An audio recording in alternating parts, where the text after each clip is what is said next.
මුලින්ම එක වසරේදී අයන්න ලියන්න උගන්වන්නේ නැහැ. We have no idea what's going on. Even yet now, we don't know. When we say incorporation, we learned in business studies how that goes on, how shareholders and whatnot. We don't exactly know the work they need to put in. COVID-19 කියන්නේ මාරයෙක් වුණාට අනිත් පැත්තෙන් බැලුවාම හොඳ ගුරුවරයෙක්. මේ sir syllabus එකට වඩා දෙයක් කියලා දෙනවා. එයා තමයි හොඳ සර්. ඊට ළමයි දන්නේ නැහැ ඇයි ගණිතය උගන්වන්නේ. ඇයි යම් තාක් දුරට සංකීර්ණ ගණිතය අපිට උගන්වන්නේ. ඇයි විද්‍යාව උගන්වන්නේ. අපිට ඕන කරන්නේ හරි හැමං මිනිස්සෙක් හදන්න.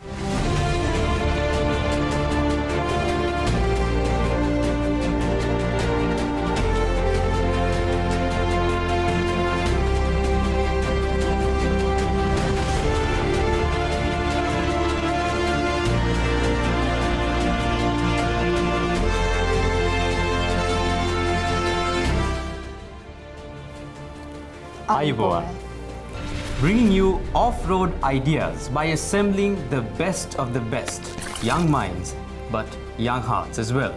This is your primetime show, favorite primetime television show of the youth, Seethala Eethala. අද චර්ණ TV ඔස්සේ ඔබේ ආලින්දයට අපි සීතල ඊතල වැඩසටහන අරගෙන ඇවිත් තියෙන්නේ.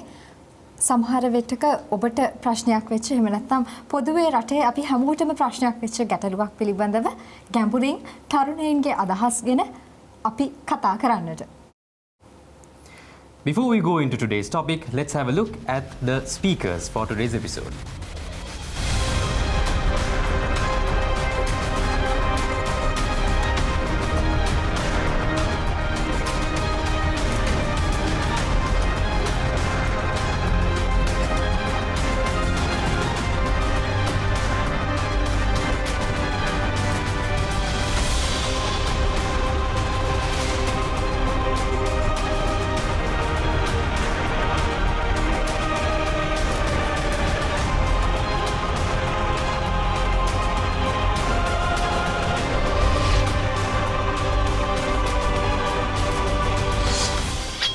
ශ්‍රී ලංකාවේ පාසල් පද්ධතිය. අපි පාසල් පද්ධතිය ගත්තහම පාසලක් තුළ විවිධ දේවල් දරුවෙක්ට උගන්වනවා. විෂය දැනුමට අමතරව ගුණ යහපත්කම්, ඒ වගේම එකිනෙකා හා සමගියෙන් ජීවත් වීම, ගරුත්වය, මේ නායකත්වය මෙන්න මේ විදිහේ ගොඩක් කුසලතාවයන් දරුවන්ට පාසල් පද්ධතිය තුළ උගන්වනවා. පාසලෙන් පාසලට විවිධ විදිහේ සංස්කෘතියන් හැඩගැසීම් තියෙන පුළුවන්. නමුත් ශ්‍රී ලංකාවේ පාසල් පද්ධතිය තුළ සමාන්තර වයස් සීමාවන්ට ඒ ශ්‍රේණියට අදාළ විෂය නිර්දේශයක් තියෙනවා. ඒ විෂය නිර්දේශය තුළ ඒ විෂයන්ට අදාළව විෂයානුබද්ධ කරුණු ජීවිතයට එකතු කරගන්නට පුළුවන් මොන විදිහටද කියන කරුණු මේ විෂය නිර්දේශය කියන දේ තුළින් දරුවට උගන්වනවා කියලා දෙනවා. අද අපි කතා කරන්නේ ශ්‍රී ලංකාවේ පාසල් තුල පවතින විෂය නිර්දේශය සහ අනාගතය පිළිබඳව. The future is ever changing. During the 1950s, people used to go to school in the bus. After that, a while later, their own vehicles. 2000s, even better vehicles. And right now, people are going to school in their phones. How different the world is. It's ever changing. But is the Sri Lankan education system changing with the world? Therein lies the question. Let's figure out with these amazing perspectives that these 6 diligent speakers will bring to you about the school education systems and the future. First up to speak to you, we have Anup Kumar.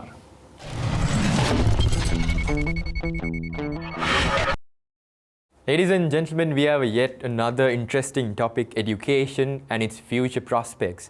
I have one main suggestion for the current educational system. It's to give the student the autonomy.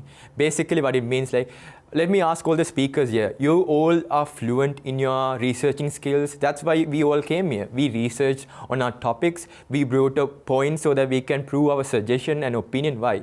Where did you learn that? Did you all learn your researching skills during school time?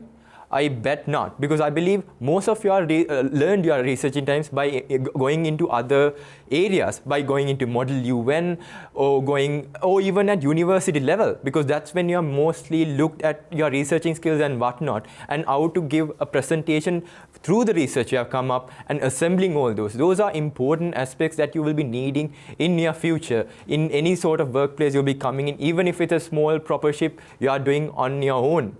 And we need to make sure those skill sets are inculcated within a school body, a school curriculum, because not all students go to those clubs, not all because when you don't get those skill sets in an early mindset or in an early stage, because then when you're going to university, you will be lost.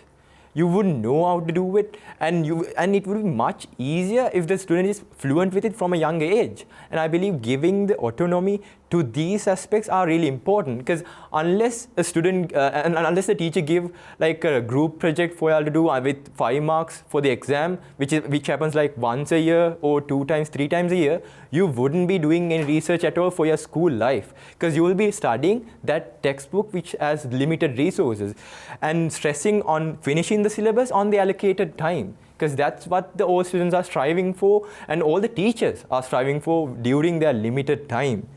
And next up is another important aspect. Right after you finish A-level, you are expected to go to university or a private university and whatnot and finish a course and whatnot.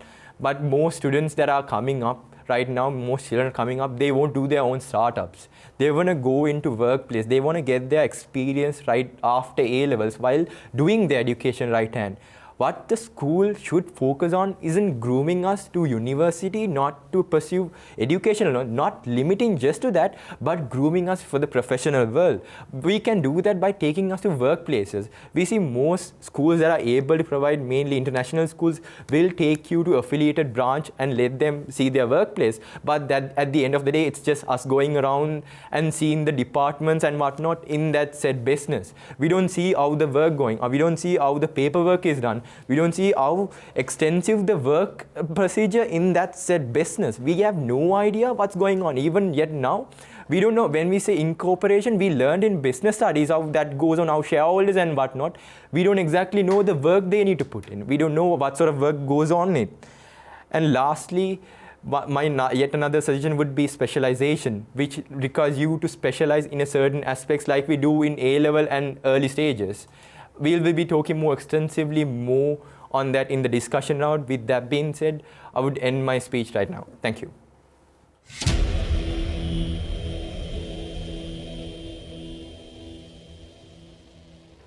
Thank you very much, Anup.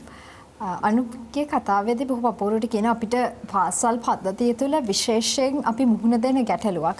ගුරුවරයා සහ දරුවන් ඉන්නේ තරඟයකනේ විෂය නිර්දේශය නියමිත කාල පරිච්ඡේදය තුළ නිම කිරීම. වසරක කාලයකට අපිට අනුමත කරලා තියෙන විෂය නිර්දේශයක් තියෙනවා නම් ඒ විෂය නිර්දේශය නියමිත කාල පරාසය තුළ ඉවර කරන්න. එහෙම නැත්නම් උගන්වලා ඉවර කරන්න, ඉගෙනගෙන ඉවර කරන්න තමයි මේ දෙපාර්ශවයේම තරගයකේ දෙන්නේ. අතරතුර අපිට පාසල් කාලය තුළ පරීක්ෂණ කරන්න, පරීක්ෂණ නිරීක්ෂණ තුළින් ඉගෙන ගන්නට, අත්දැකීම් ලබා ගන්නට අවස්ථාව ගෙලිහිලා යනවා. මම හිතන්නේ විෂය නිර්දේශයට ඒ කරුණත් එකතු කරන්න පුළුවන් නම් පරීක්ෂණ තුළින්, අත්දැකීම් තුළින් දරුවන්ට ඉගෙන ගන්න එක තවදුරටත් යාවත් කාලීන කරන්නට පුළුවන් නම් ඒක බොහොම අපූර්ව වෙයි කියන කරුණට අනුප් අපිව අරගෙන ආවා. Definitely. Hirane, I think being from an international school, the deputy head prefect of Asian Grammar School, I think he has gone through a lot of Model UN Interact clubs and gotten this experience, which is why you don't really hear this from a normal school student, but you hear this from Anup. Why? Because he has gone through this process. He knows what it is like to be a school student and to research because of the broad opportunities that he had. But this is not the case for all students. You need to be able to see, the student needs to be able to see these opportunities and the teachers to show them that as well. So he did speak about this very diligently, but I have to also mention a question to Anup, maybe you can answer later on. So you said university students are lost at the beginning. Aren't they supposed to be lost? Aren't they supposed to find their way to research? Isn't the childhood that we have supposed to make us be all-rounders and not a little specialized? Something to think about, food for thought, if I may. That being said, let's go on to our next speaker, Diniti Gunatilaka.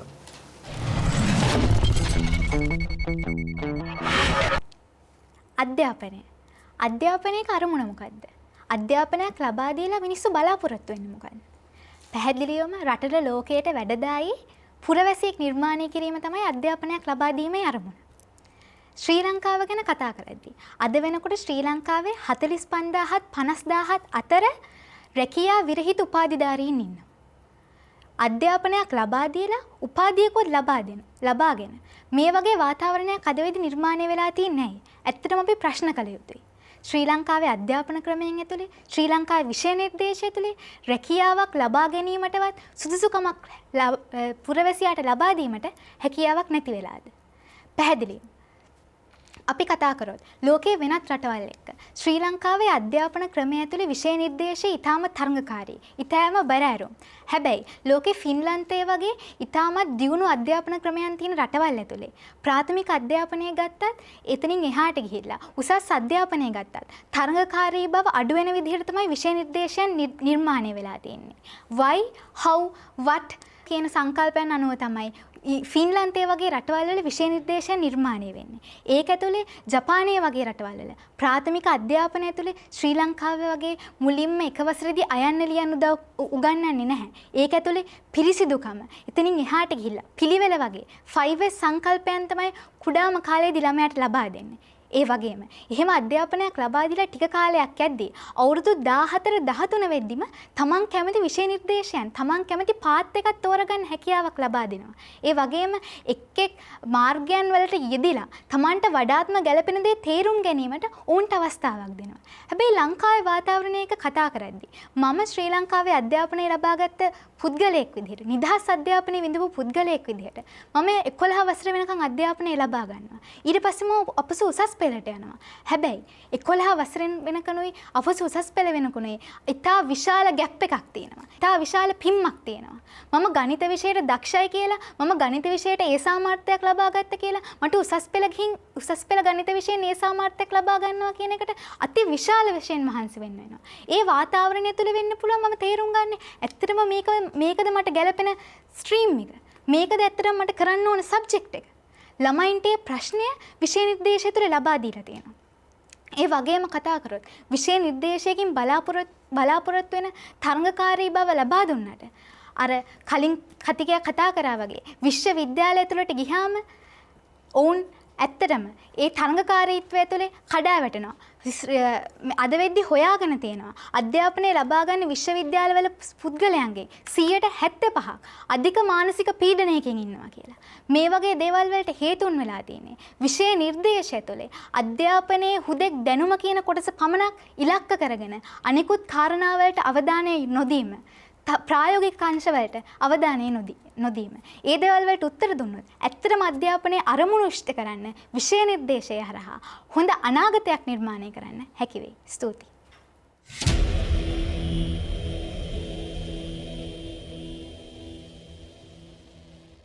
Thank you very much Devi.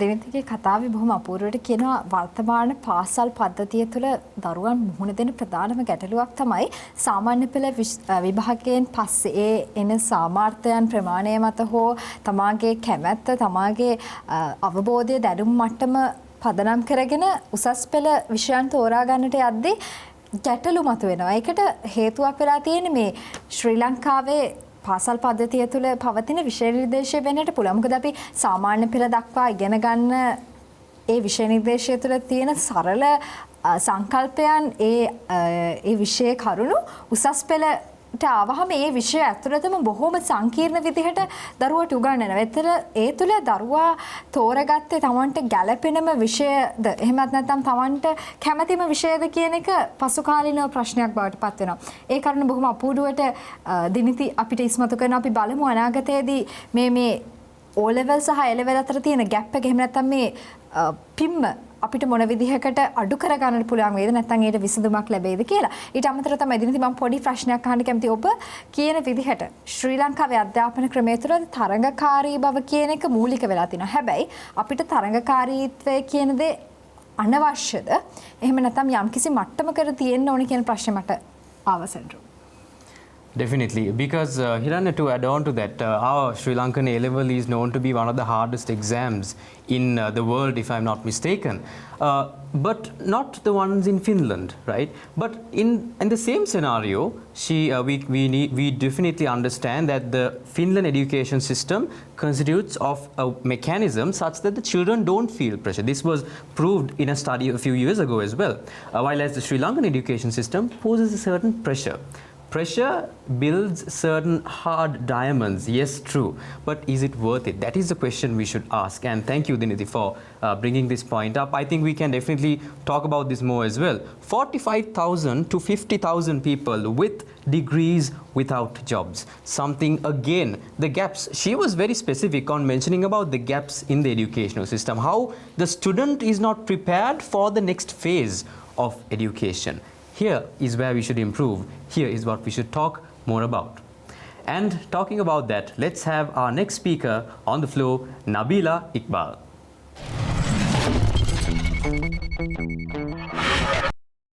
Today what we're going to talk about is the school syllabus system, right? And something that we have learned this year is that the pandemic has forced all of us to change. Most importantly, something that changed a lot is how we study and how we learn. We also uncovered so many faults in the education system, and we have to be mindful that the syllabus is a major component of our system of education. We had issues of students' mental health, the teacher-student distance, what is the value of pedagogy, that's the method and practice of teaching, and all of these things. Earlier this year in May, when we had a sit-down discussion with the former Minister of Education, something he told us was, COVID-19 කියන්නේ මාරයෙක් වුණාට අනිත් පැත්තෙන් බැලුවාම හොඳ ගුරුවරයෙක්. So what can we learn from this system? If we want to create a resilient education system, we have to make sure that our education system syllabus is something that is inclusive, which means everyone is involved in creating it. So how do we talk about this?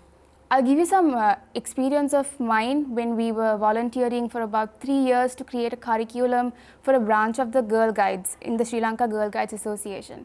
Something that we did was we had consultations with the girl guides themselves, the young guides who were going to actually read the book in the future. We asked them these questions. How are you learning what we are trying to teach you? Is this lessons resonating with you? Is it helping you actually understand? And from these discussions, what we actually understood from them is we have to change the way we test them. We have to not ask them to write 1,000 words in 30 minutes, but we have to ask them to do a project, an assignment, carry out a discussion or something like today, like a debate. The most important stakeholder in the creation of a curriculum or a syllabus is the student themselves. Often what happens is we have these discussions of how to create a syllabus in air-conditioned rooms, which are very far away from the students who have to actually learn the student system or those books. And another example of why we need an inclusive system is look at our history books. We don't teach all of the history. We don't create different narratives and show them. We have a very selective way in which we tell our stories. What does that do? It creates a bias, and also it creates a huge misunderstanding. There are discrepancies between the Sinhala and Tamil translations in the history stories that we have today. There is an issue if you look at the 1998 study by ICCS. Of the total students that actually excelled in history and wanted to continue studying it, only 1% of them were Tamil students. So what does that do? We create a system where less students are interested, less students excel, and less students take part in the curriculum development, and that cycle continues on, which is why we need to create a system where when we create a syllabus, the student is the most important person, and also we include everyone and create an inclusive society. Thank you.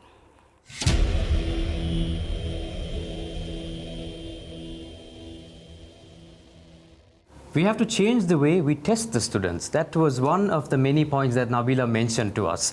Because it's the system itself, it's not only what we teach them, but how we get the output of what we teach them. Like she said, it's not about writing 1,000 words in 30 minutes. It's about giving them a project, making them understand the practicality of each subject. Thank you very much, Nabila, for mentioning these valuable points. At the same time, I would like to note, Hiranya, the mention of her study, the 1998 study by ICCS, where she mentioned from the percentage of people, students who chose to further pursue history as a subject, only 1% were Tamils. This could be an indication, like she said, of how there may be a certain bias in history. In our educational system, like she mentioned, these are made in comfortable AC rooms. But to the student who is there in a rural place far away from where our urban settlements are, it may be a different perspective to this boy or girl. So we have to consider this. If you are a person in power listening right now, please consider when you are deciding the new changes to the syllabuses that you are bringing forward to this country, because you have the future of many generations in your hands. Hiranya? නබීලාගේ කතාවේදී ඇය බොහොම අපූර්වට ආමන්ත්‍රණය කරන්නේ තීරණ ගන්නට පුළුවන් බලධාරීන්ට. තමන්ගේ ජීවිතයට මුහුණ දෙන හැම අත්දැකීමක්ම ජීවිතයට පාඩමක් කරගන්න කියන කරුණ ඇය බොහොම අපූර්වට ඉස්මතු කරනවා. එතනින් එහාට ගියාම අපි තීරණ ගන්න ඔබ තීරණ ගන්න දරුවන්ගේ විෂය නිර්දේශය ගැන නම් දරුවන්ගේ මට්ටමින් හිතන්නට පුළුවන් කමක් තියෙනවා නම් දරුවන්ට තියෙන ගැටලු තේරුම් ගන්නට ඔවුන් ඉගෙන ගන්න අවශ්‍ය ආස මොන වගේ වටපිටාවකද ඔවුන්ට ඉගෙන ගන්න අවශ්‍ය මොන දේවල්ද කියන එක හිතන්නට පුළුවන් වෙයි. AC කාමරයක ඉඳන් තීරණ ගන්න ඔබට පුළුවන් නම් දරුවගේ මානසිකත්වය, දරුවගේ මානසික මට්ටම ගැන හිතන්නට අපේ පාසල් පද්ධතියේ බොහොම කාලෝචිත විෂය නිර්දේශයක් ලැබෙයි. ඒ වගේමයි පරිවර්තනය කිරීමේදී පරිවර්තන ගැටලු සමහර අවස්ථාවන් වලදී අපිට මූණ දෙන්න සිද්ධ වෙනවා කියන කරුණත් නබීලා කියනවා. අපි තවදුරටත් කතා කරමු මේ කෙටි විරාමයෙන් අනතුරුව රැඳී සිටින සීතල ඊතල වැඩසටහනත් සමගින්.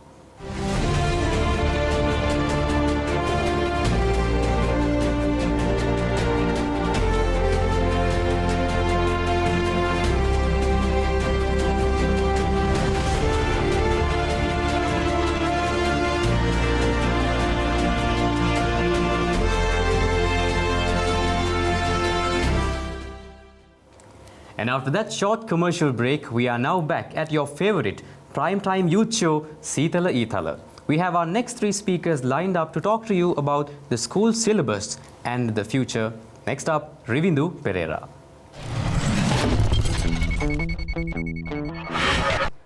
හැමදේම තප්පරෙන් තප්පරයට අලුත් වෙනවා. පාසල් විෂය නිර්දේශයත් අලුත් වෙන්න ඕනේ. 2020 අගෝස්තු මාසයේදී අලුතෙන් පත් වුණ රජයේ අමාත්‍යවරයා අධ්‍යාපන අමාත්‍යවරයා පැවසුවා 2021 වර්ෂය වන විට අලුත්ම විෂය නිර්දේශයක් ලංකාවට හඳුන්වලා දෙනවා කියලා. මේ අලුත් විෂය නිර්දේශය සිසුන්ට සහ ඒ දෙමව්පියන්ට ලොකු බරක් වෙයිද? අපේ රටේ අනාගතයට කොහොම වෙයිද මේක? මීට හරියටම අවුරුදු 31කට කලින් එවක ජනාධිපති රණසිංහ ප්‍රේමදාස මැතිතුමාගේ පාලන සමයේදී ගේනවා තරුණයන් පිළිබඳ ජනාධිපති කොමිෂන් සභාව. ඉතින් මේ තියෙන්නේ ඒ පොත මේ වාර්තාවට අනුව මේ වාර්තාවේ අපි කතා කරන පරිච්ඡේද 10 අපි දැන් කතා කරා, අපි දැන් ඉස්සරහට කතා කරයි.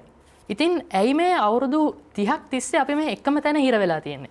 ඒ කියන්නේ එදා මෙම ජනාධිපති කොමිෂන් සභා වාර්තාව ඉදිරිපත් කරපු මේ සභාවේ සමාජිකයෙක් තමයි මහාචාර්ය ජී.එල්. පීරිස් මැතිතුමා.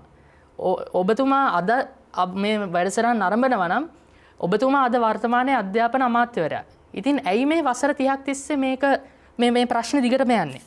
තව දෙයක් තමයි මම පෞද්ගලිකව විශ්වාස කරනවා මේ এডুকেෂන් සිලබස් එකක් නෙමෙයි මෙතන ඇත්තටම තියෙන ප්‍රශ්නේ. මොන සිලබස් එක ආවත් අපිට ඒ අවශ්‍ය බාහිර පහසුකම් නැත්තම් ඒ සිලබස් එක අපිට හරියට ක්‍රියාත්මක කරන්න බෑ.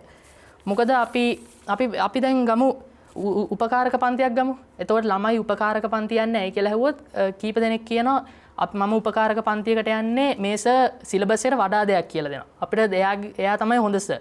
එතකොට තව කෙනෙක් කියනවා මම මේ මැඩම් ගාවට යන්නේ මේ මැඩම් විතරයි සිලබස් එක හරියට දන්නේ කියලා. එතකොට මේ වගේ මතවාද සමාජයේ තියෙනවා. තව දෙයක් තමයි මම පසුගිය වැඩසටහනකදීත් කිව්වා අපි ඉදිරියට යන්න ඕනේ, අපි අනාගතයට ගමන් කරන්න ඕනේ අපේ පරණ දේවල් රැකගෙන කියලා. ඉතින් දැන් අපි විශේෂයෙන්ම ගත්තාම දැන් ඉතිහාසයේ විෂය වගේ ගත්තාම සිසුන් ගොඩක් අකමැති. ඒ කියන්නේ ගොඩ දෙනෙක් කියනවා අයියෝ ඉතිහාසය නම් වැඩක් නැහැ කියවන්න තියෙනවා. මේ ගැටලු තමයි අපිට ඒ කියන්නේ කොච්චර හොඳ සිලබස් එකක් ආවත් මේ තියෙන ගැටලු වලින් අපිට එළියට එන්න බැරි කමක් වෙලා තියෙනවා. අපි කුඩා ගමකට ගියොත් ඒ කියන්නේ ශ්‍රී ලංකාවේ හැමෝටම තියෙන පොදු විෂය නිර්දේශයක්. නමුත් අපි ගමකට ගියොත් අපි ICT විෂය වගේ ගත්තාම ඒ පොඩි පාසලකට කම්පියුටර් එකක්වත් නැති වෙන්න පුළුවන්.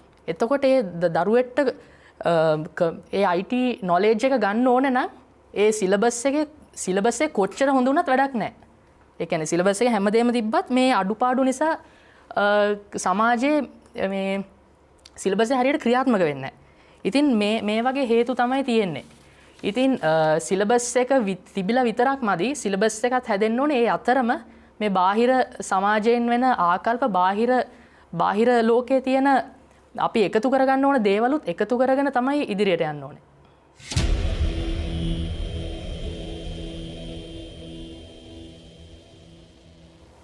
Thank you very much ශ්‍රීවිඳු. ශ්‍රීවිඳුගේ කතාවේදී ඔහු නැවත වරක් තීරණ ගන්න පුළුවන් ඔබට ආමන්ත්‍රණය කරනවා. විෂය නිර්දේශයත් අලුත් වෙන්නට ඕනේ. විෂය නිර්දේශය අලුත් වෙනවා හා සමගාමීව ඊට බාහිර පරිසරයේ බාහිර පද්ධතීන් වෙනස් වෙන්නට ඕනේ. පහසුකම් වෙන්නට පුළුවන්, ආකල්ප වෙන්නට පුළුවන්, පෞරුෂත්වය වෙන්නට පුළුවන්, මේ හැමදේම මේ විෂය නිර්දේශයත් එක්ක වෙනස් කර ගන්නට පුළුවන් නම්, යාවත් කාලීන කර ගන්නට පුළුවන් නම් පැරණි විෂය නිර්දේශය තුළ හොඳ කරුණු ඒ අන්තර්ගත වෙච්ච යහපත් දේවල්, ජීවිතේට වැදගත් දේවල් එක අලුත් දේවල්, නූතන තාක්ෂණයේ නූතන පරපුරට අදාළ වෙන දේවල් විෂය නිර්දේශයට එකතු කරගෙන බොහොම පරිපූර්ණ විෂය නිර්දේශයක් ඔබට පුළුවන් වෙයි නම් අපේ පාසල් පද්ධතියට එකතු කරන්න. මීට වැඩිය බොහොම ප්‍රගමනයක් ශ්‍රී ලංකාවේ පාසල් පද්ධතිය තුළ ඇති වෙයි. බොහොම ස්තුතියි රිවිදු. Definitely. See, what is the difference between change and growth? Change is inevitable. Change happens whether we like it or not. But growth, that has to be forced. That has to be imposed into ourselves. Because we have to learn in order to grow, right? We will mature anyway. We'll change anyway. But this is the same with the educational systems. Like you showed that old book, it has changed. It's gotten rusty. But at the same time, has it grown? Have we taken the step to make it grow further, adapt with the changes of COVID-19 and the future as well? No.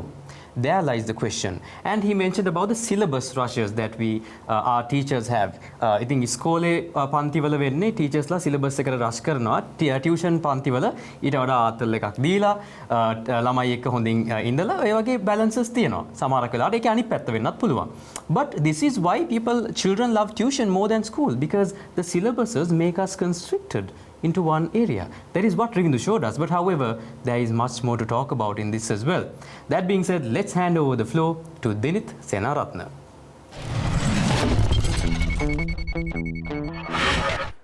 ලංකාවේ අධ්‍යාපන ක්‍රමේ product එකක් විදියට සාමාන්‍ය පෙළ ලියලා උසස් පෙළ ලියලා ඒ වගේම දැන් උසස් අධ්‍යාපන ලබන සිසුවෙක් විදියට මම ඇත්තටම ලොකු අඩුපාඩුවක් දකින්නේ නැහැ අපේ අධ්‍යාපන ක්‍රමේ.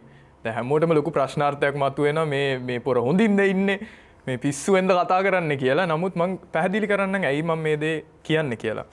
මොකද අපේ ලංකාවේ විෂය නිර්දේශ ගත්තම අඩුපාඩුකම් ඇති ඇත්තටම. අඩුපාඩුකම් තිබ්බත් විෂයයන් දිහා අපි බලද්දී ළමයි විෂයන්ත් එක්ක සම්බන්ධතාවයක් නැහැ. මේ දේ මම දකින අඩුපාඩුවක් විදියට. ළමයි දන්නේ නැහැ ඇයි ගණිතය උගන්වන්නේ. ඇයි යම් තාක් දුරට සංකීර්ණ ගණිතය අපිට උගන්වන්නේ. ඇයි විද්‍යාව උගන්වන්නේ.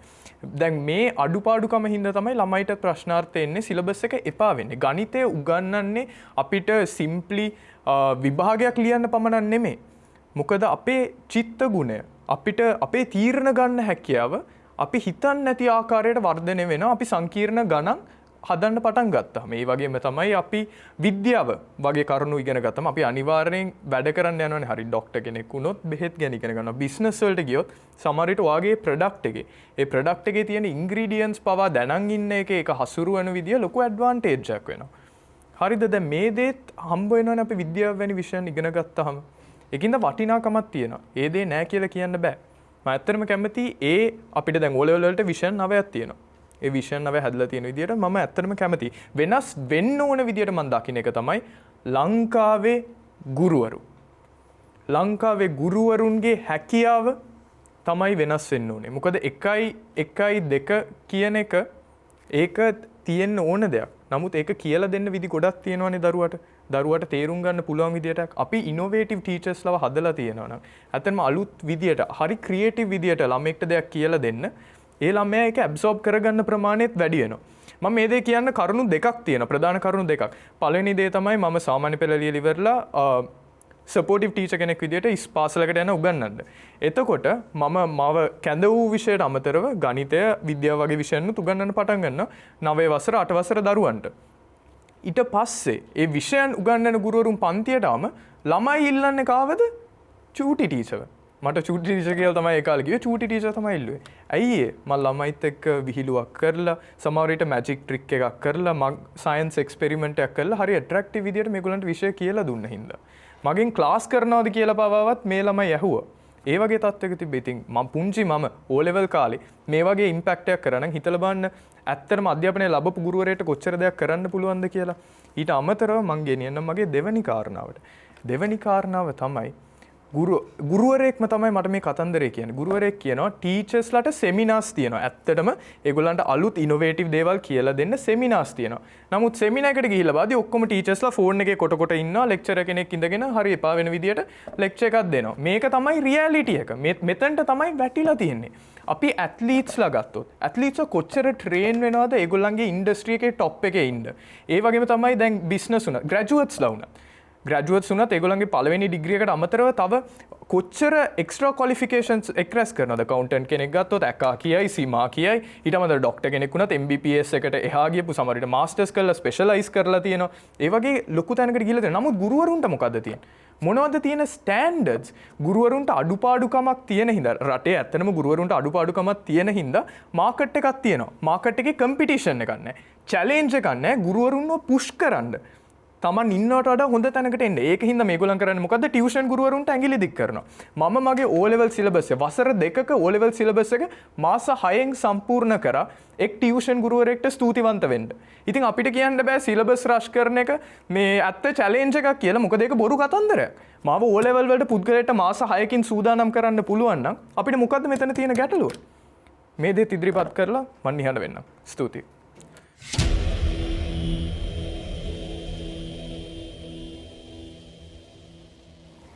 thank you very much Dinith බොහොම අපූර්වට කියනවා මේ තියෙන විෂය නිර්දේශයේ මම අඩුපාඩු වැරද්දක් දකින්නේ නැහැ.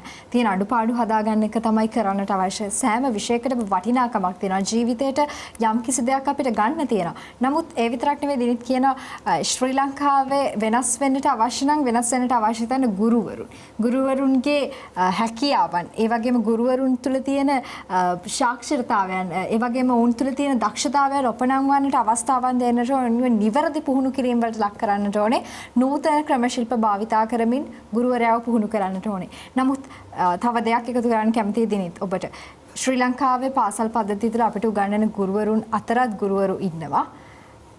ගුරු එහෙම සිය ප්‍රථම උපාධිය වෙන්නට පුළුවන්. එහෙමත් නැත්නම් විද්‍යාපීඨ වලින් එළියට ආපු ගුරුවරුන් වෙන්නට පුළුවන්. එතනින් එහාට උසස් අධ්‍යාපනය හදාරපු මාස්ටර්ස් PhD දක්වා ගියපු එතනින් එහාට ඉගෙනගත්ත ගුරුවරුන් විශේෂයෙන් පාසල් පද්ධතියින් තුළ ඉන්නවා.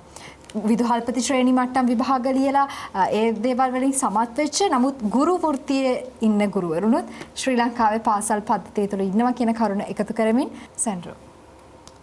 Definitely. Hirana, he mentioned a lot of things, especially the connection between the student and the subject that is lacking. That is very true. Because even us as small children, we were figuring out why were we learning these subjects of maths, this Pythagoras theorem and all that. But later on in life, we learned that this is why, because we can make these calculations very easily. Our minds were made more strategic in decision making, and a lot of other benefits were there. So that's just a small example out of many. Thank you very much for bringing out those golden points, Dinit. But he mentioned a point where about the teachers at school versus the teachers at tuition. ඇත්තටම හිරන්න මම මේක දෙ mention කරන්න ඕනේ වගකීමක් ඇතුව මෙතනදී. මමත් ගුරුවරයෙක් පාසලක මේ හැබැයි සමහරක් ඇත්තටම ඒ පාසලේ ගුරුවරයාට ඇත්තටම මාර කැමැත්තක් තියෙනවා සමහරක් විෂයන් වල. හැම විෂයක නෙමෙයි ඇත්තටම. ඒ විෂයට because why මට ඇත්තටම ඉතිහාසය කරන ගුරුවරයෙක් කියන මම දැන් අනු මේ ගැන තවත් අපිට කියයි. මේ ගුරුවරයා ඇඳන් එනවා රජ්ජුරුවෝ විදිහට. ඒ ඉස්සර එයා අදාළ පාඩමට ඒ විදිහට ඇඳන් එනයි ඔන්ලයින් ක්ලාසස් කරද්දී ඒ වගේ ඇඳුම් ඇඳන් එනවා. right ඒ ඉස්සර හිටපු කිංස් ලගේ ක්වීන්ස් ලගේ විදියට මේ වගේ ගුරුවරු ඉන්නවා. ඔබත් එක්කෙනෙක් වෙන්න පුළුවන් අද මේ පිටිපස්සේ තිරේ පිටිපස්සේ අපේ චරණ රිවි සීත ඊත නරඹන. ඉතින් මේ වගේ ගුරුවරුන්ටත් ඇත්තටම තැනක් තියෙනවා, and we also learn from these types of teachers. So I believe that there is a certain portion of people who are creative, who are breeding people, because we are here because of that, isn't it? We had teachers like this අපි ගුරුවරුන්ට ස්තුති කරන්නට ඕනේ. අනිවාර්යෙන්ම. මොකද ඒ ගුරුවරයෙක්ගේ වැඩ පිටිපස්සේ තියෙන ඒ hard work එක අපිට ඇත්තටම මනින්න බෑ. So that being said, I think it's time for our next speaker, Dilshara Fonseca.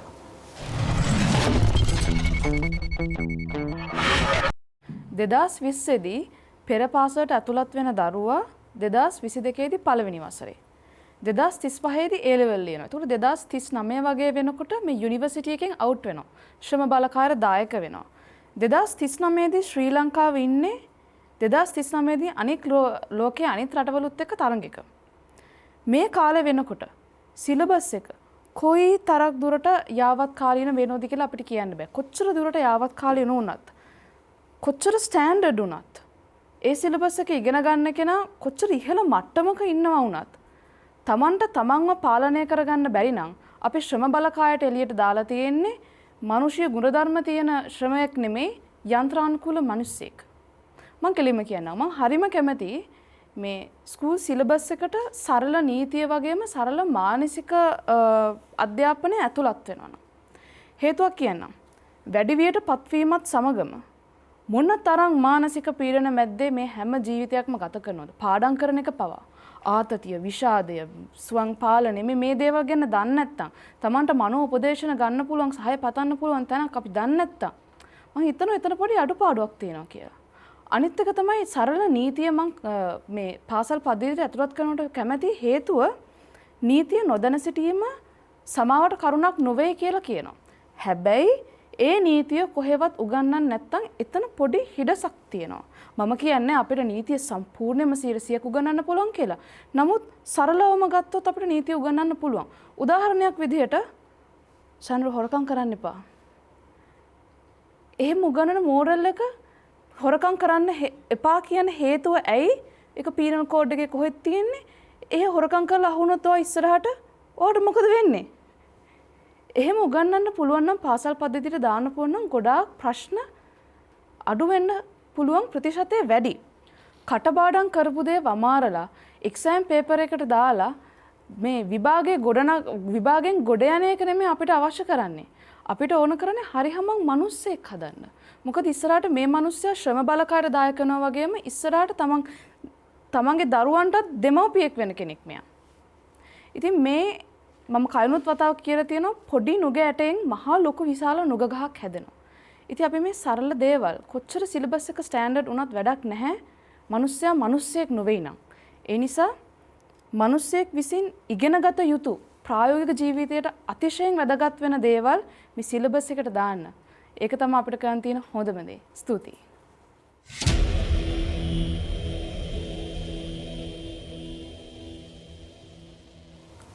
Practicality. Practicality was the word that Dilshara focused most of her speech on. Because what point is it of what we learn if it is not practical? Do the examination process, do they teach us to be practical, or do they teach us to be mechanical, if I may? That is something that Dilshara brought to us to this conversation. Thank you very much, Dilshara. She also mentioned about the mannerism. If we tell a student to මරත්තට්ටුවක් දාලා කිව්වා සැන්ඩ් හොරකම් කරන්න එපා කියලා, දැන් ඇත්තට එහෙම මේ දේ එපා කියලා කිව්වම ඇත්තටම ළමෙක් වෙන්නේ ඒ දේට තවත් යොමු වෙනවක් මිසක් ඒ දේෙන් බැහැර යනවා නෙමෙයි. I think what we need to understand with that is that we should make children go and understand into that phase. This is what happens when you steal. This is the law.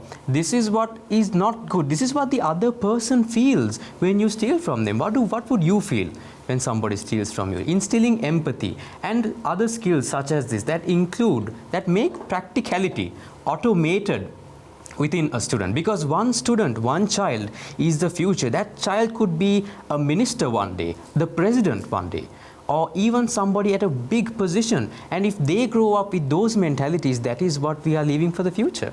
This is why we need to be very responsible in this topic. Hirane? දේශාරා කතාවේදී කියන මේ විෂය නිර්දේශයට අඩංගු වෙන්නට ඕනේ නැත්නම් අන්තර්ගත වෙන්නට ඕනේ අලුතෙන් ඇතුළත් කරන්නට අවශ්‍ය වෙන කරුණක් විදිහට සරල නීතිය සහ මානසික අධ්‍යාපනය. මොන විදිහටද අපි නීතිය අපි පාවිච්චි කරන්නට ඕනේ නීතියට අනුගත වෙන්නට ඕනේ කියන කන අපිට පුළුවන් නම් පාසල් පද්ධතිය තුළ දරුවන්ට උගන්වන්නට මීට වැඩිය යහපත් සමාජයක් ගොඩනගා ගන්නට අපිට පුළුවන්කම ලැබෙයි. අපි කතා කරමු තවත් දේවල්. මේ කෙටි විරාමයෙන් අනතුරුව රැඳී සිටින සීතල ඊතල වැඩසටහනත් සමගින්.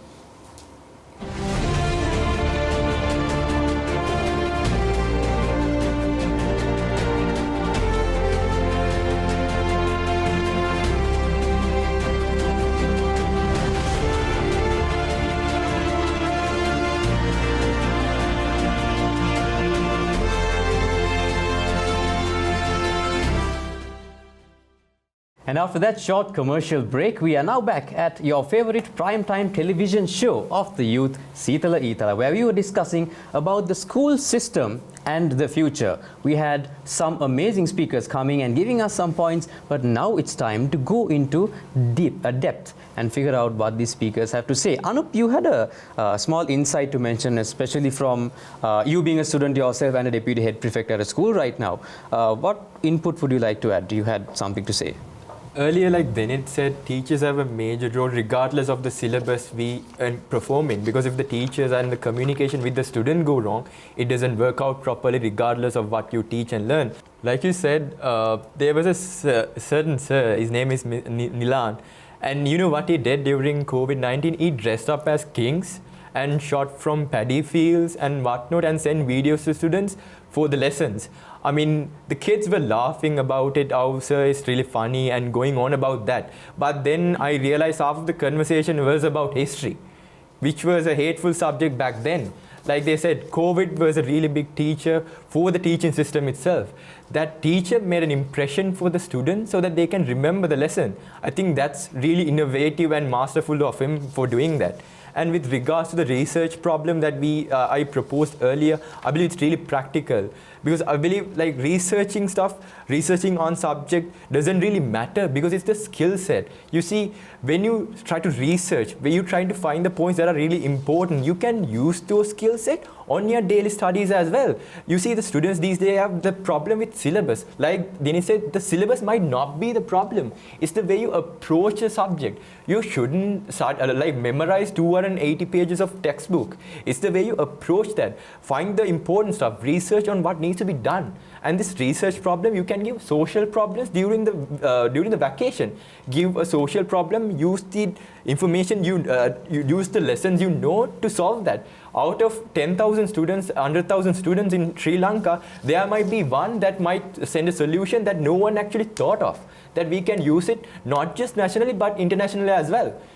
You see, giving chance to students, making the education more student-centric is the more answer. And I believe Dinit can provide more stance on how it is more practical in research space in comparison to university and school students. Dinit, would you like to add on to that? Well, I do. I really like the fact that your teacher got creative, that grabbed the attention of the kids, and that was a very innovative way to actually take things up. And that's very smart.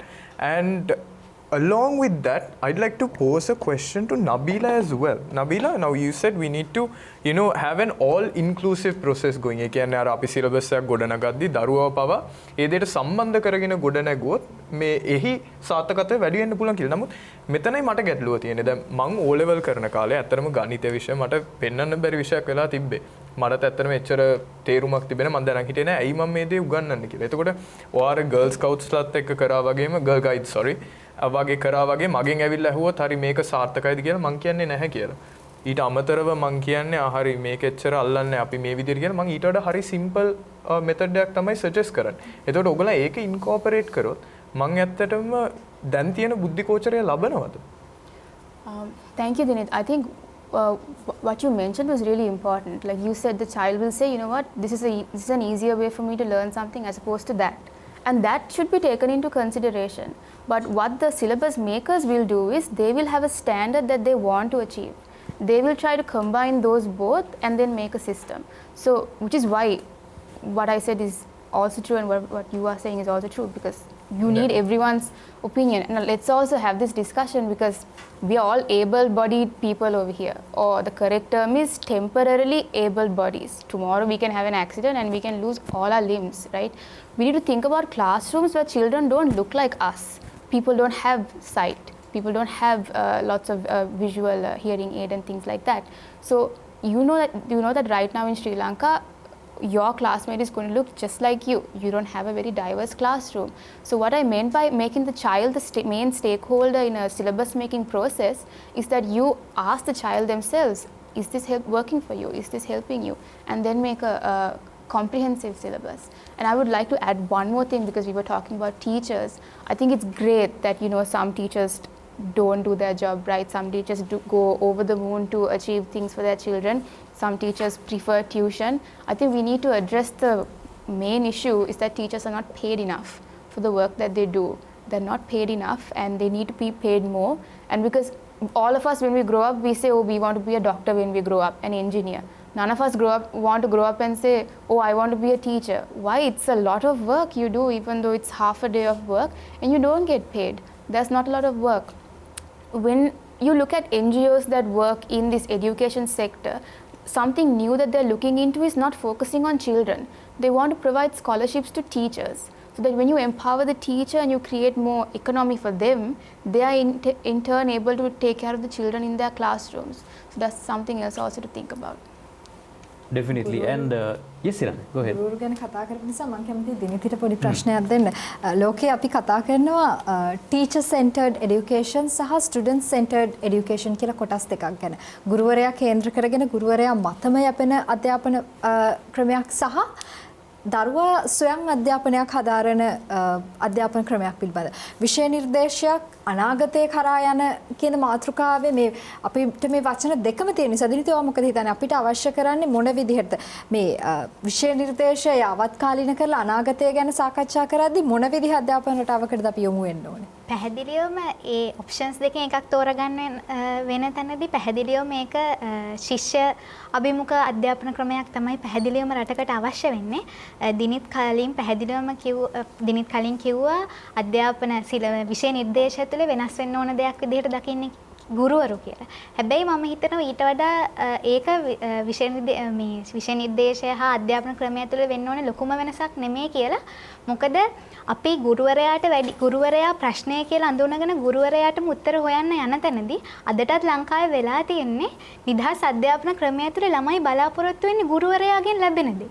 අපි පැහැදිලිවම ප්‍රායෝගිකව අත්දකිනවා මේක ගුරුවරයා අර අශ්වයාට වතුර පොවන්න බෑ කියනවානේ. ඒ වගේ ලංකාවේ ගුරුවරයාත් ළමයාට සියල්ලම දෙන්න ඕනි කියන තැනට අද වෙද්දී වාතාවරණය නිර්මාණය වෙලා තිනවා. ගොඩක් ළමයින්ගේ නිදහසට කාරණාව තමයි ගුරුවරයා උගන්වපු දේ තේරුන්නේ නැහැ කියන එක.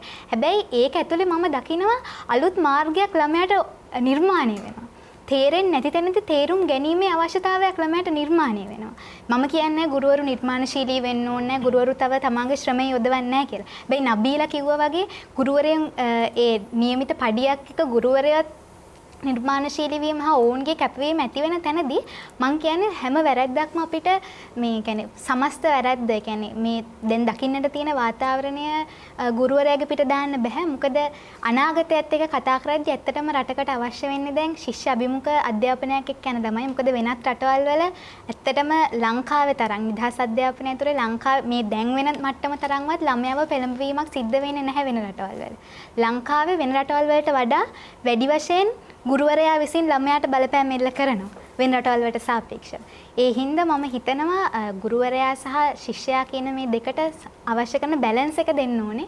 එතකොට තමයි ඇත්තටම හොඳ අධ්‍යාපන ක්‍රමයකට යන්න පුළුවන්. I'm sorry, but I have a different opinion on that. Like, I think the quote you said was, you can't force a horse to eat hay because it's supposed to eat its own.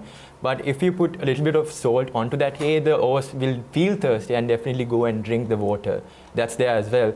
Like they say, I believe even you said that children doesn't necessarily dream of becoming a teacher.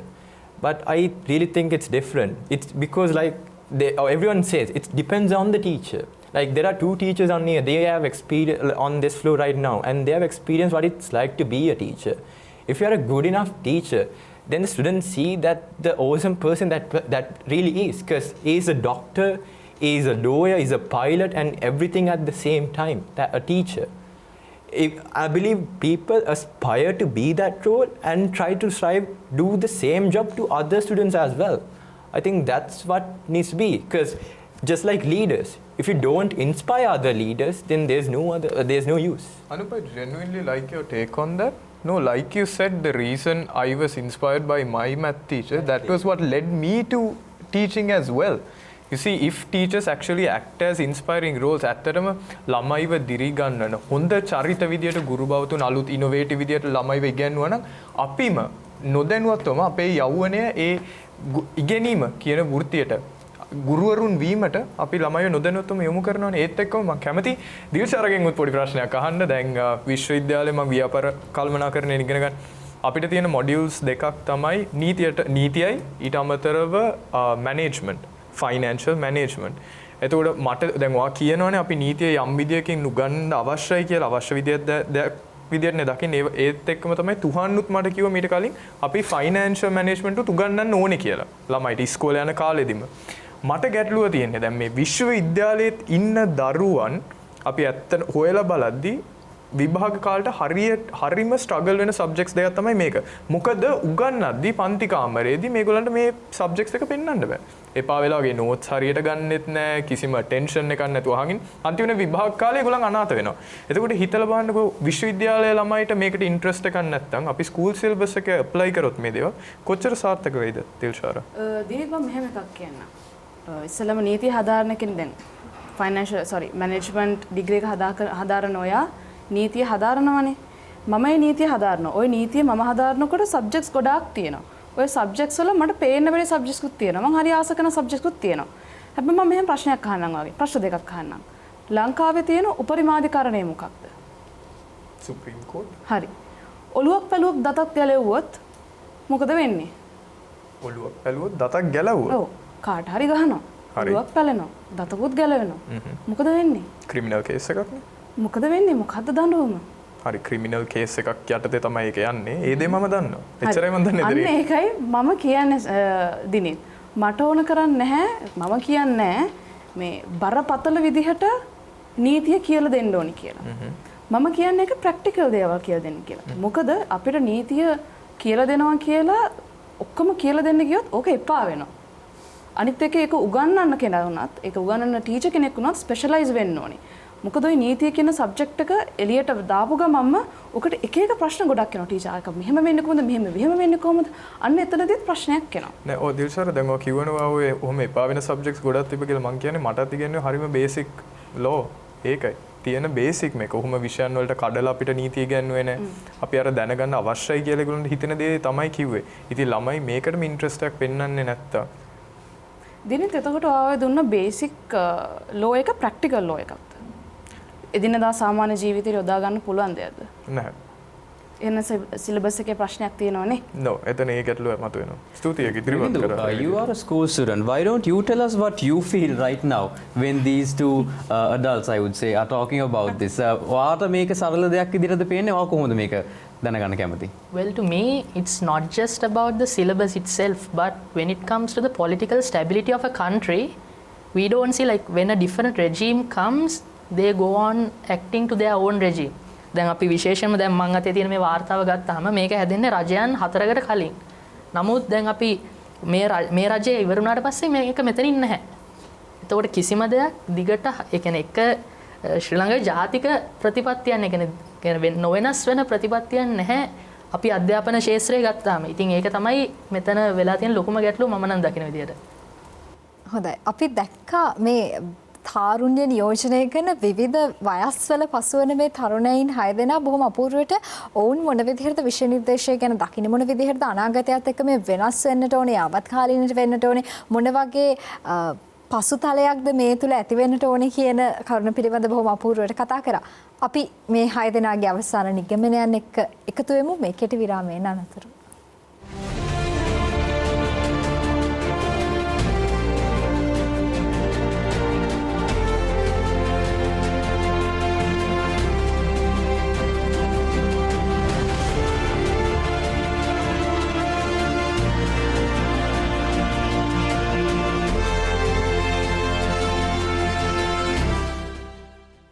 The school syllabus and future. After intense discussion for 2 rounds, we have come to the consensus round. That is the solutions round where these speakers will give you what their final take on this topic is. Let's start with Anup.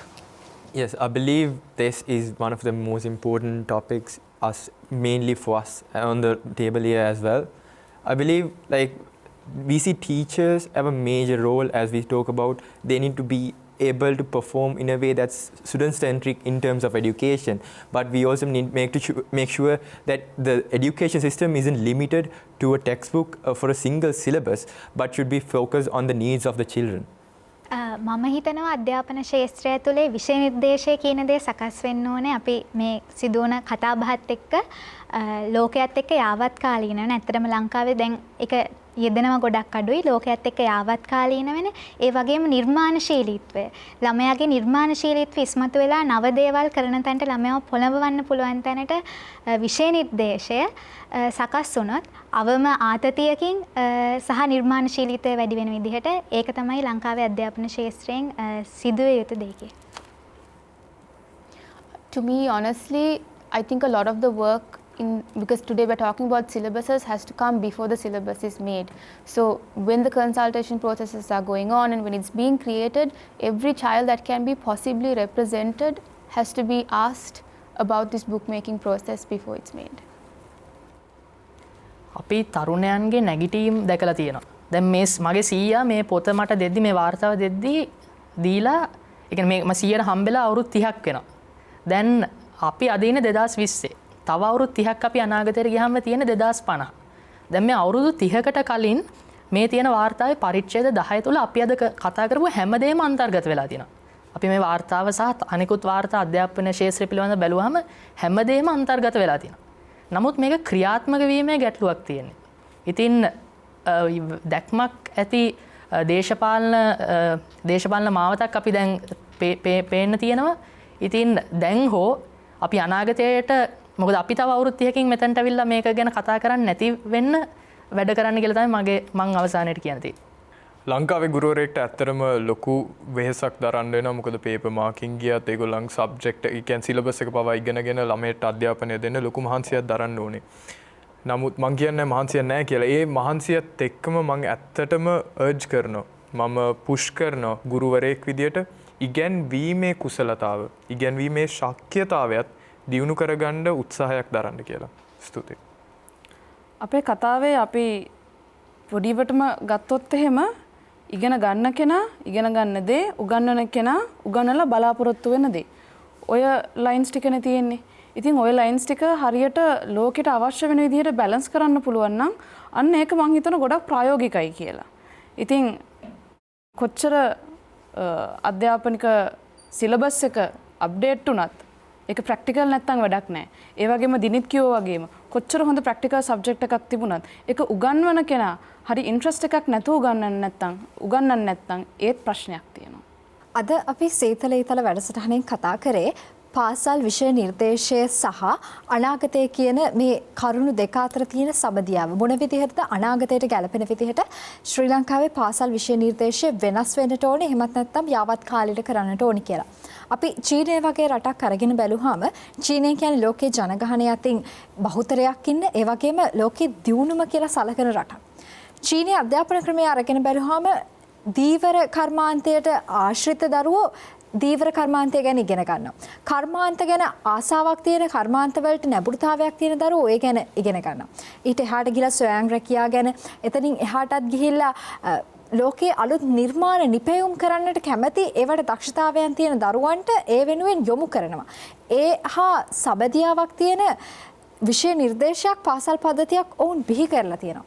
මං හිතන්නේ ලංකාවටත් අවශ්‍ය වෙන්නේ අපි අද කතා කරේ අන්න ඒ කරුණ ඉස්මතු වෙන විදිහට අනාගතයට අපි මුහුණ දෙන්නට ඕනේ. අනාගතයේ ලෝකයේ හැඩගැහෙන විදිහට ලෝකයේ පවතින විදිහට ශ්‍රී ලංකාවත් අපි ඒට එකතු වෙන්නට ඕනේ. ඒක කරන්න පුළුවන් මූල බීජය වෙන්නේ පාසල. ඒ පාසල තුළ නිවැරදිවම දරුවන්ට අවශ්‍ය කරන දැනුම කුසලතා ආකල්ප ලබා දෙනවා නම් අපිට පුළුවන් වෙයි ලෝකයේ දියුණු රටක් බවට ශ්‍රී ලංකාව පත් කරන්නට. ඒ වෙනුවෙන් විෂය නිර්දේශය අපි පෙළගස්වමු. We spoke about a lot of things. Teachers, syllabuses, students, and at a point parents as well. But see, all of these things that we spoke in depth about does not matter unless each of these parties perform their best. The syllabuses, the people who make these syllabuses, if you are watching right now, please, we at Seethala Eethala request you, urge you, please consider what we are doing right now, what we said in this dialogue when you are making the next syllabus. Students, make sure you are more self-aware as to who is teaching you, what you are learning, and go forward. Teachers, be the best teacher, be the teacher that you always wanted to be. Set that standard. And parents, make sure to not force your students, your children, but guide them into a future that they would like. Just like Malala Yousafzai said, one child, one teacher, one book, and one pen can change the world. This is Sharana TV's Seethala Eethala signing off with another episode. See you next week. Shine bright like a diamond. Shine bright like a diamond. Find light in the beautiful sea. I choose to be happy.